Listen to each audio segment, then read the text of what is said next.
How are you? Here we are again. Time to take the train into the heart. What else is there to do? Now, we have a few new people joining us today, so we're going to start with a nice and solid heart sourcing meditation because that's just the basics. But I'm going to just talk a little bit about it. And what came to my mind is that when we're little children, infants, we become patterned, conditioned to receive love from outside. And we depend on it. It's an absolute must. We depend on the love of our mother, our father, our siblings, of people in general. And if this love is not coming, we're in great danger. So it's just so profoundly important. And yet, as little infants, if you remember the last time you hung out with a little infant and maybe look deep into his or her eyes, what do you feel? They're swimming in this space of unconditional being, and we don't really call it love yet because there isn't yet a person that can love. But that's our big confusion, because we think that you have to be a person in order to love. You have to have this ego consciousness that says I and you, this duality. Then we talk about love in our culture, but that's really a mistake, because the infant swims in that state. It is still one with that source. And then because of the need for external love,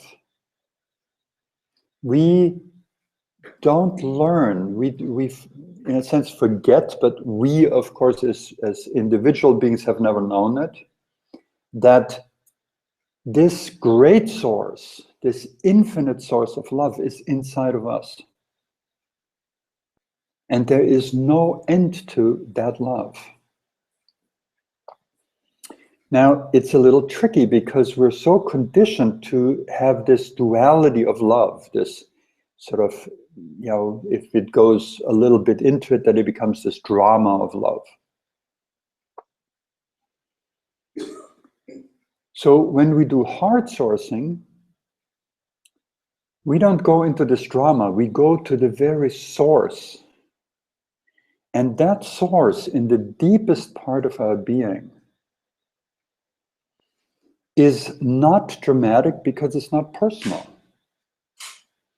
But it is the source of all the love that then can later become personal. Now, one of the big problems we have, is this better, the light? Okay. One of the big problems that we have is that we fall into this addiction to drama with love. And because of that, love gets a bitter taste. We have been abandoned, we have been hurt, we feel it's not quite safe, we want it, but we don't quite know if it's okay to open. Now, we completely bypass all of this with heart sourcing because we go straight into the source. The source is in us.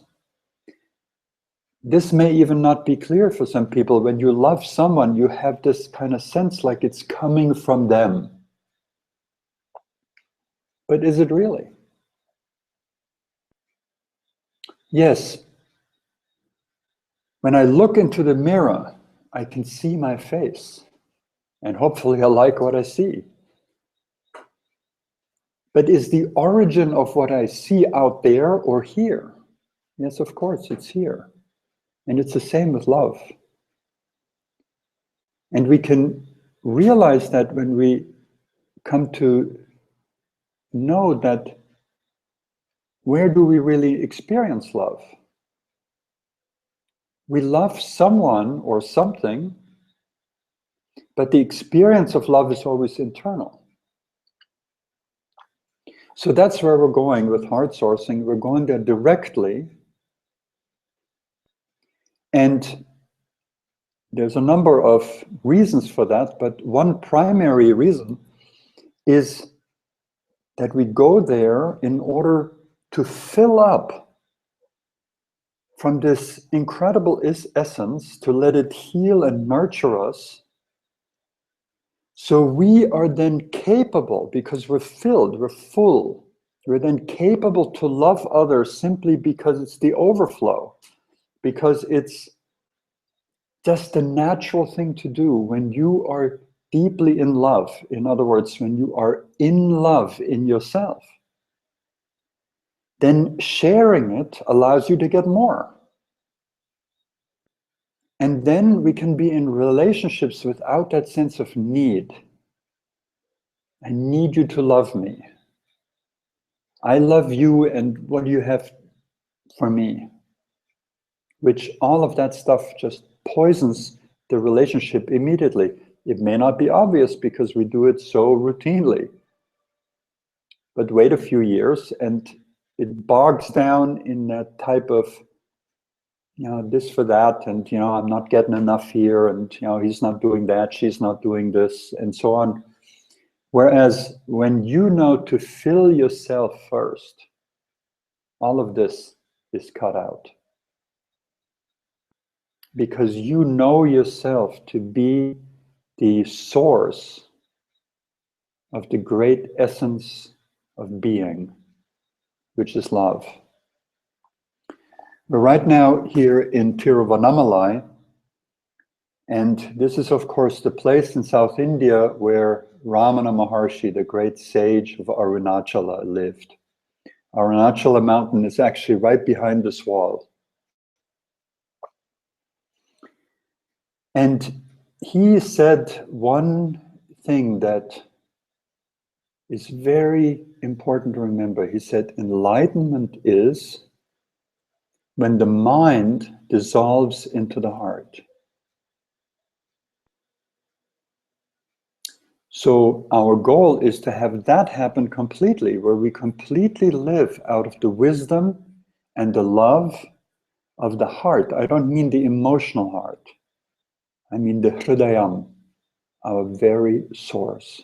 So let's go to that now, and let's take the steps that we can all take, either as a formal meditation or at any time during your day. When you have a moment where you're not focused, busy with something, what better way to fill that moment with than this breathing into the heart, this way of nurturing yourself, this way of becoming both the giver and the receiver of love. So relax yourself, sit comfortably. If you're used to meditating, it's good to sit straight but not stiff, because it just opens all the channels of energy flow in the body. And then bring your attention to your breath, close your eyes, and have this intention to spend a few minutes now really loving yourself. And this is not an ego trip, because we've been conditioned to believe that, oh, this is selfish.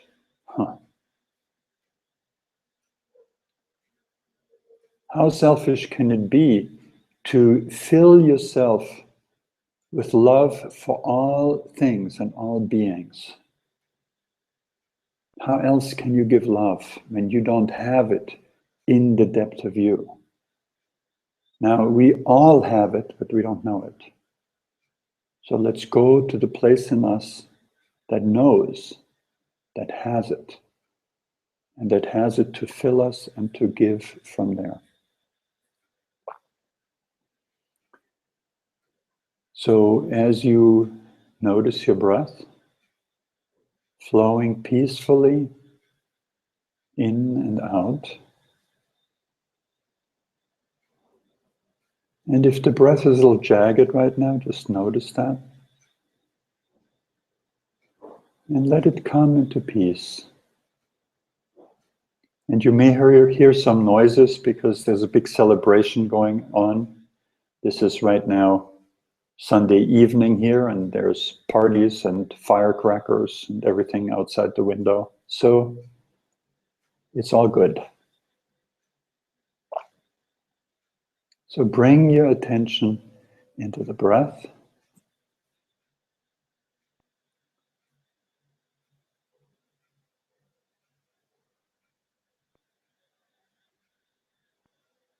And with the breath into the very center of your chest, the center of your being, the deepest core of the heart.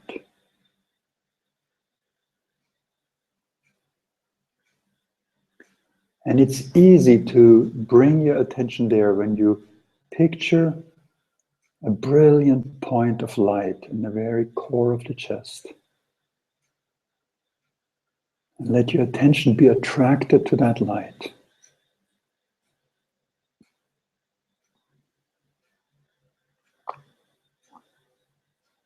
And as you find the location of that brilliant point of light in the heart, then breathe in and out of it. And it's like you're blowing on an ember with each breath.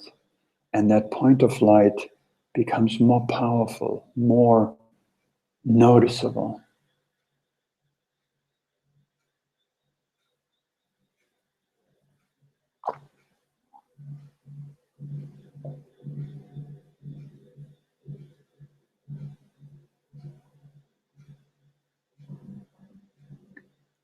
And that point of light grows with each breath until it becomes like a little sun right in the center of your chest.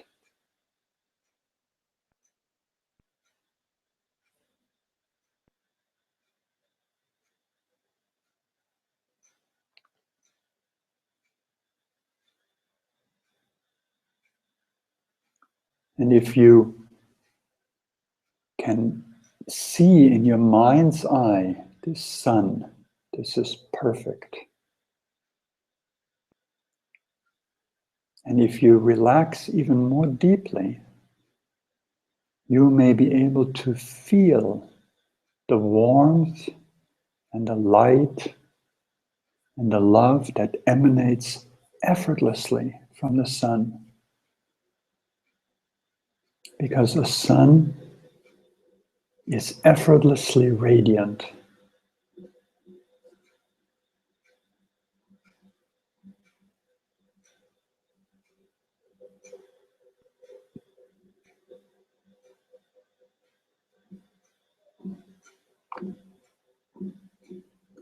So whether you work with an image now or with the feeling emanating from that sun, allow that presence to be strong in you.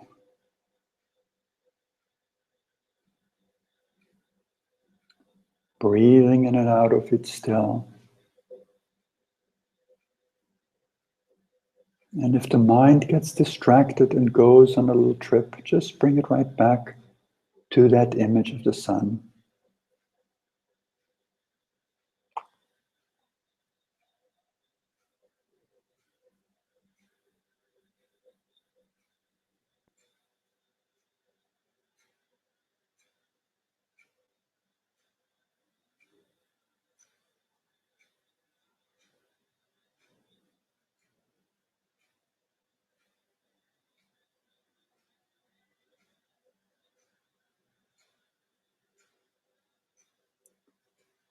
And then you notice perhaps that this sun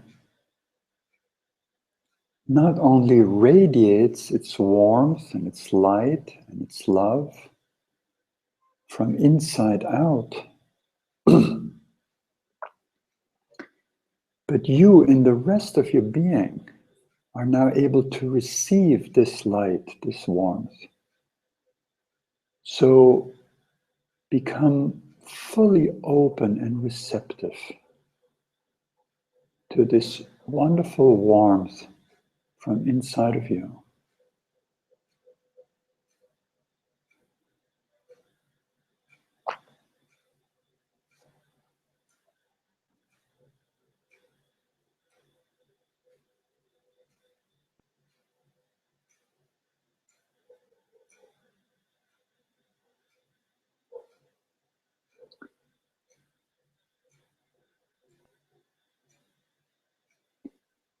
Here, the object of your love is that deepest place in the heart. The object of that love is your very essence. Now, it can be that in some parts of your body, or perhaps right here in the chest, there's some tension or stress. If that's the case, then just know that the source of that love is always interior to that. And that deepest source of the heart, the hridayam, your very essence, is never stressed. It's never burdened. There can be no suffering. Now, it may be news to you that this inner space of freedom and love exists in you because nobody may have told you ever. But the truth is, you couldn't exist without it because it is the very core of your being. In our traditional language, you might say, it's the presence of God within you. Or we can say it's the very essence of your being. And that essence has three qualities. One is that you exist. You're clear about that. There is no doubt. You do exist.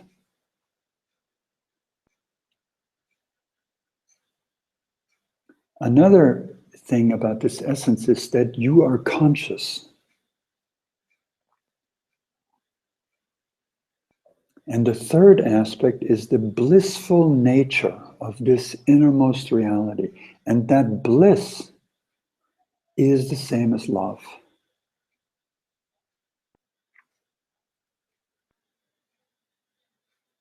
And every being has that in their innermost core.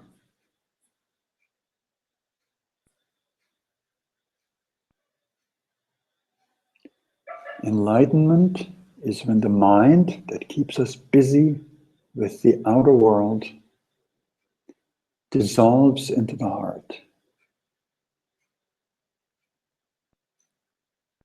And then we are capable to live out of this vast wisdom and love in the heart. And out of that, relate again to the billions of things in the world. But then we will not get lost in the world. Because we're here firmly anchored in the very timeless, loving essence of what we are.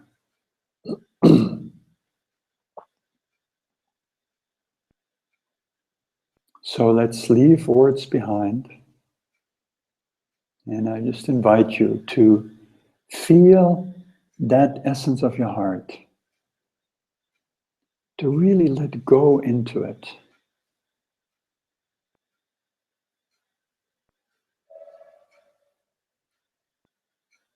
And this is absolutely safe to do. Why? Because here, in the core of your being, you are both the giver and the receiver of love. So it's impossible for you to get hurt. You are the giver and the receiver of love. You are the lover and the beloved in one.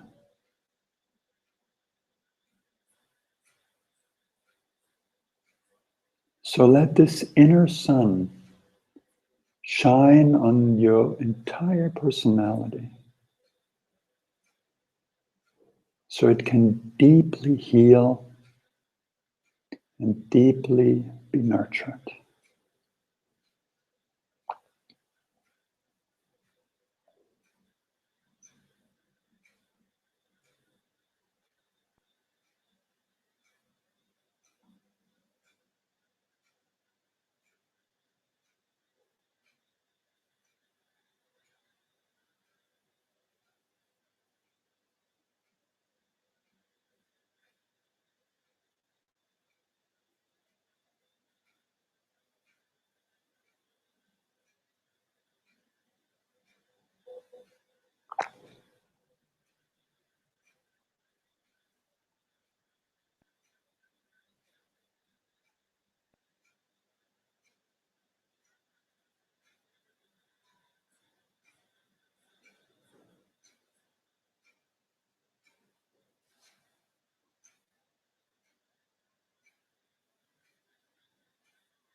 Allow your whole being to relax in that radiance of your heart.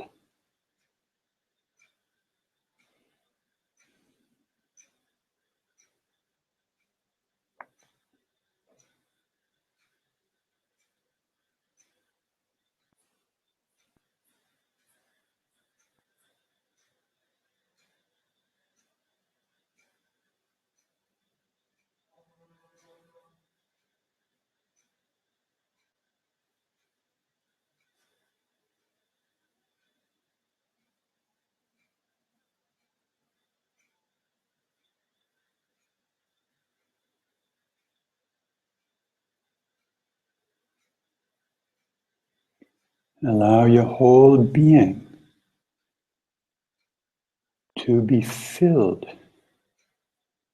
with the essence of your heart.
And then remember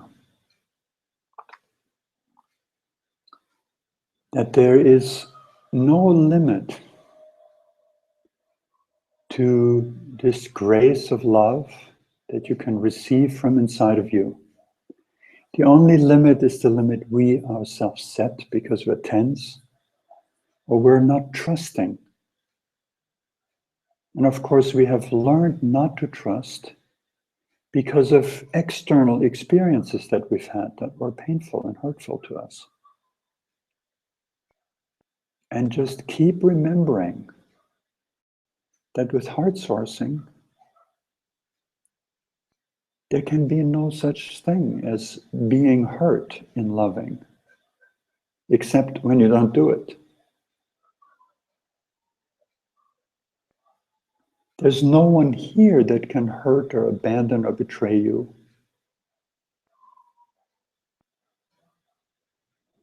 Well, maybe except you. But why would you do that?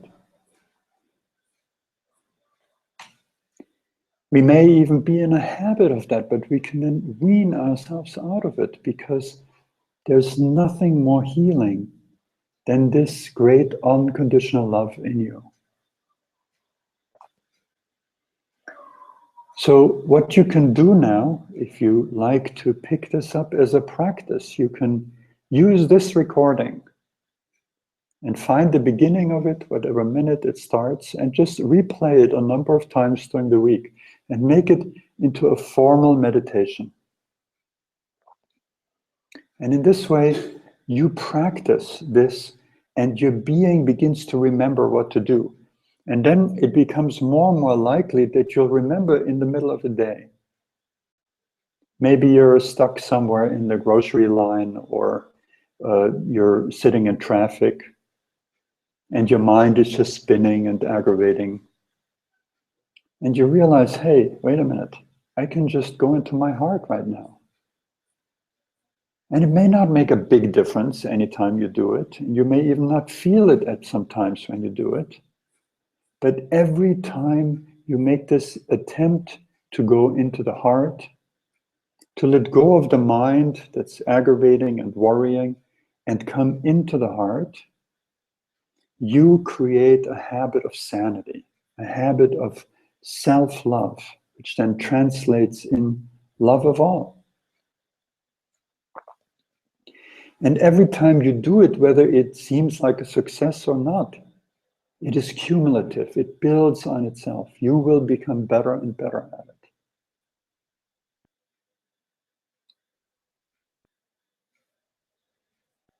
Because the truth is that whether you know it or not, in the very core of your being, there is hidden this immense love, this immense beauty, this immense power. They're all the same. Will you give it to yourself? Will you train in little ways at first in order to eventually be able to live out of that great warmth, that great unshakable security of the heart? That's only you can answer. Now, there are some specific things that stand in the way of us. We may know what I'm talking about, but we still find we're not doing it. Why is that? Because we're unconsciously attached to our old habits of suffering. Eckhart Tolle did us a great service by giving that tendency a name. He called it the pain body. The pain body is our unconscious tendency to sabotage ourselves. And instead of opting for love and peace, we opt for pain. Why? What a strange thing. We do it because our ego identity is used to that. It's like when we feel better and better and better, suddenly the point comes where we say, wait a minute, this is too good, it can't last. And we become afraid. Actually, we don't become afraid, the ego becomes afraid. This old habit of conditioned thinking and being. And then we sabotage our very own happiness. And this can happen in very insidious, strange ways because the pain body is a formidable force inside of us. Now, our patterns of suffering happen primarily on two layers of our being. And those are negative emotions and stressful thoughts. And also there's a third, more subtle layer of our being, which is the sense of being a separate self, separate from others, separate from the flow of life, separate from God.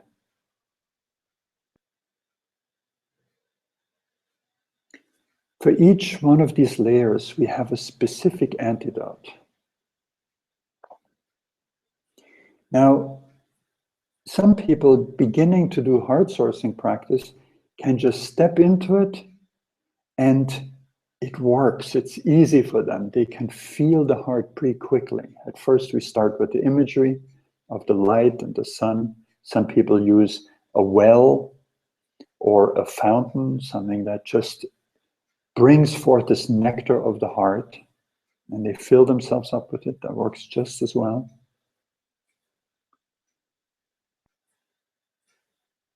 But for other people, it's more difficult. So you may attempt to do a heart sourcing practice, but it's like it just doesn't happen. It doesn't give you anything, doesn't make you feel better. Then it's important to ask yourself, what's going on? Have a look at that.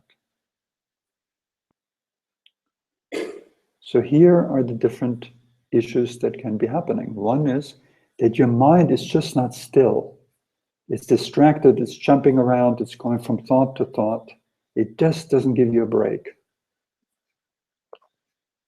The antidote for that distraction is to develop stillness. This is where all the many meditation techniques come in that are taught in different traditions. And we do that training of stillness in the heart-sourcing meditation itself. So this need for stillness is the first. Then we may notice that it's not so much just distracted mind jumping around, but it's specific stressful thoughts about people or situations that aggravate us. The most powerful antidote for this layer of specific stressful thoughts is known as the work of Byron Katie. It's a simple way to use the mind to clear the mind. And the third level, which is negative emotions, the antidote for that is what we call open attention. It's to become present with the physical sensations that are caused by the emotions in the body, to open to them and to pay attention to them.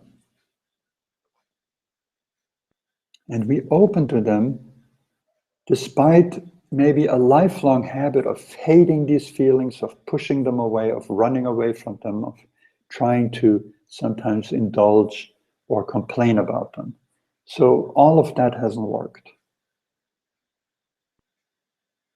So we realize these negative emotions, especially the ones that keep coming back, these old repetitive patterns, they're not threats or enemies, and we don't have to treat them that way.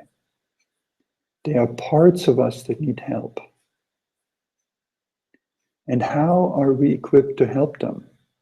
First, we need to open up, we need to pay attention, and then we can meet them from that fullness in the heart. We can imagine that this radiance of the heart flows right into the place of that emotional pain. And I said earlier, for some of us, this emotional pain can be right here in the center of the chest, or it can be anywhere in the body. But if it's in the center of the chest, and we have expressions that I don't agree with, like my heart is broken, my heart is heavy, well, that's the emotional heart that certainly can break, but not that innermost heart. So that brilliant light, that place of love that is never injured or hurt, is always inside of you, internal, interior to whatever pain there may be. And you can allow it to radiate out from inside of you and heal whatever pain there may be. And it doesn't matter how old it is. It doesn't matter how big it is. You can have experienced the most horrific things in your life and have tremendous pain still around them. But this inner place of love is more powerful than all of that. And it has the capacity, with practice, to free you of any of the burdens of the past. So if any of you have any questions, I invite you to type them in, and I can read them right here on the screen. And while you do that, I want to just shift the topic to something that we're quite excited about. We have moved now to India, as many of you know. And we're in the process of organizing a retreat here in India in September of 2016. And it's going to be a very different retreat from a lot of trips that you can take to spiritual places, which are sort of in the sightseeing mode of things, right? In this retreat, we are going to go to Kainchi. Kainchi is a little valley in the foothills of the Himalayas. We call them foothills, but they're quite steep mountains. They're just hills compared to the rest of the Himalayas. But there, hidden away in a valley in the Himalayas, is this ashram. That is the place where Nim Karoli Baba built his, what I consider his primary ashram. And it is an extraordinary place of a depth and loving energy and ambiance like I have not encountered anywhere else. Now, of course, that has to do with the fact that Maharaji is my guru. But I'm not the only one to feel this. So we had a situation not too long ago where Mark Zuckerman made some remarks that Steve Jobs had told him when Mark Zuckerman was in trouble with his business. Steve Jobs had told him, well, why don't you go into this place in the Himalayas and just cool off for a little while? Because Steve Jobs was also there. He got there just after Maharaji passed away in 1973, and it was apparently very important for him. And so, my God, the news came out, and so lots and lots of more people than usual came. It's usually not all that busy, but we had a lot of people coming. And the astounding thing was the seriousness and the depth and the devotion of so many new people who came to this place. So despite the fact that it's a very small valley in the mountains, we have arranged a wonderful place for us to stay right there. And I invite you to go to our website and find out the details. We will let you know more as they become available. So in September 2016, you're invited to join us for a while, either 2 or 4 weeks, in this little valley in the Himalayas. And our purpose for this time is not to stay busy with the outer world like we usually are. We have enough of that. Our purpose is to immerse ourselves in this extraordinary inner essence of love and devotion and stillness and peace in this place. And we will enhance this experience through teaching yoga, my partner Durga, with satsang, hanging out, speaking about whatever comes up in this spiritual quest that touches us most deeply. We will just visit a few sacred places in this area in the Himalayas where sages and siddhas have lived for thousands of years. It's an extraordinary area of profound spiritual heritage.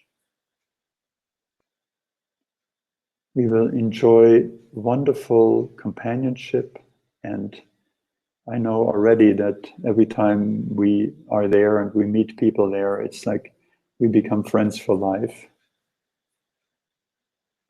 We'll have wonderful food, we'll be very comfortable, and we will become still and get to know a place inside of us that may be new for you in that depth. That is our goal, to allow a container for that type of deeply life-changing experience. So you can go to ramgiri.com and find out the details. Go to events and then retreats.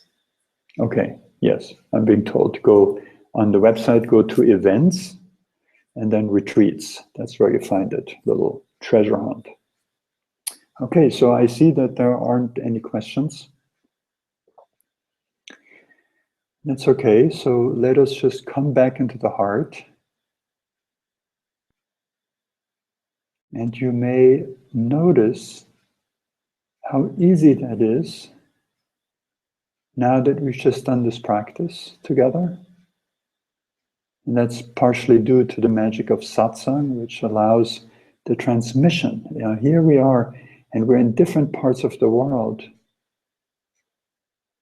And we meet at this moment. And even if you watch this as a recording later, you're included in this because love knows no boundaries of time and space.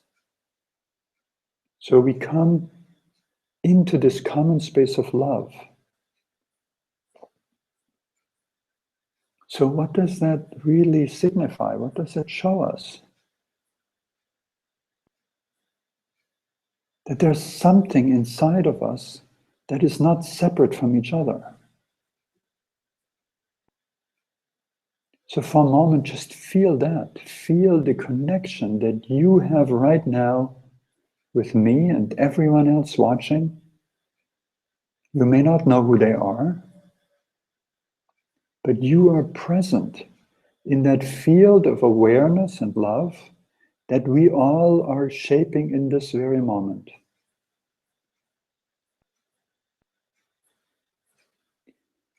And we certainly know that there is enough pain and worry and brutality and stupidity and confusion in this world. So to create a space like that is not only helpful and nurturing to us,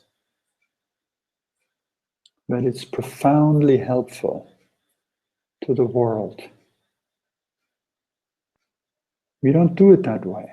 We do it to find the very core of love inside of us, because that's where the power is. But the side effect of the blessings that come to that, from that, and spread to all beings are quite automatic. So in this afterglow of our practice, feel that generosity of your heart. Feel that great abundance in you. And how we all share this right now in this common space of the loving awareness that we are.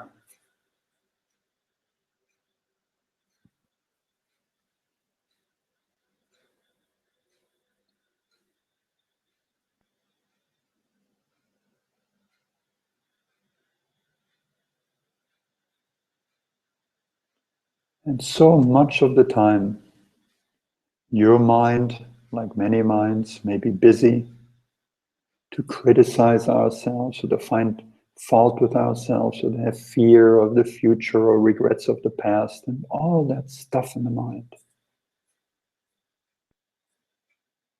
We all know what that's like to live in that space. But here for a moment, step into that space of love and know that that is truly who you are. The mind will forever worry.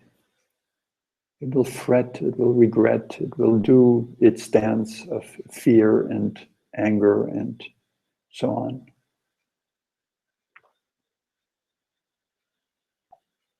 Enlightenment is when the mind dissolves into the heart.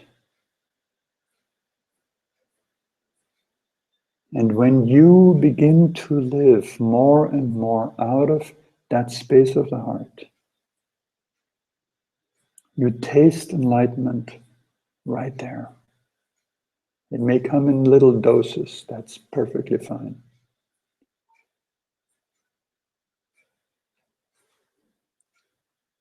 Open to it. You are invited. You are invited to this feast of love by the simple fact that it is most true to who you are. It is in fact who you are.